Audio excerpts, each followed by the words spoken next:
So here we have this circle object with the radius property and the draw method. Earlier in the course, you learned how to use the for in and for of loops to iterate over the properties in an object. So in this lecture, I'm going to review this one more time to make sure you fully understand how everything works. So first, let's take a look at the for in loop. For let key in circle. With this, we can iterate over all the properties and methods of an object.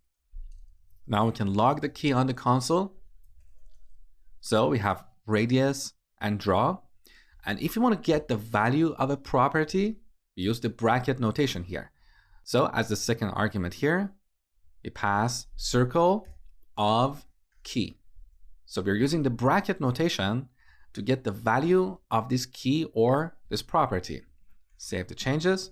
So you can see the value of radius is 1 and the value of draw is a function. And here's the implementation of our draw function or draw method. Now we also have this new for of loop. Let's take a look. So for let key of circle, we simply log it on the console. Now when I save the changes, we're going to see an error. Circle is not iterable.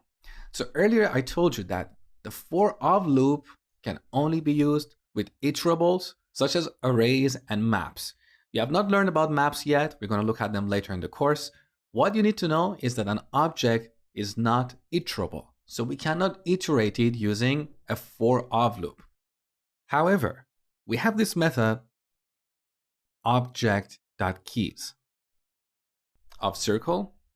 With this, we can get all the keys in our circle object, and this will return an array. And since arrays are iterable, we can use the for of loop to iterate them. Now save the changes. Again, we get radius and draw. Now let's take a closer look at this method here. So earlier you learned that this object is a built-in constructor function. So somewhere we have this constructor function like this.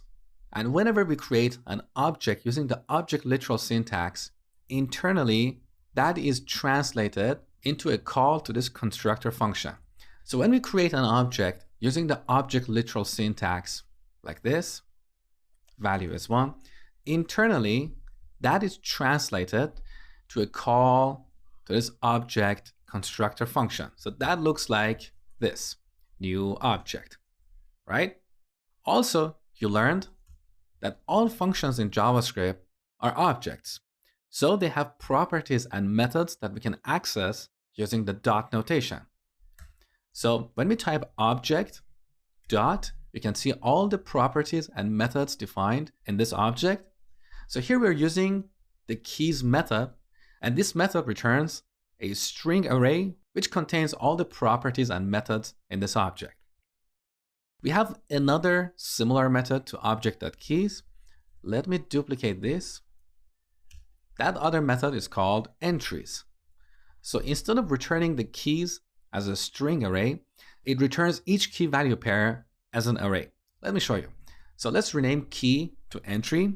And to do that, we can press F2 to rename all the references to this key variable. Let's change that to entry. You can see that is updated here as well. Save the changes. So you can see each entry is an array. The first element in this array is the key, and the second element is the value. So that is also another way to get access to all the properties and methods in an object. And finally, sometimes you want to see if a given object has a given property or method. To do that, you can use the in operator. Here's an example. If radius as a string in circle would display a message like yes. With the in operator, you can see if a given property exists in a given object. Let's save the changes so we get yes here. But if I change radius to, let's say, color, we are not going to see the yes message now. Save the changes, yes disappeared.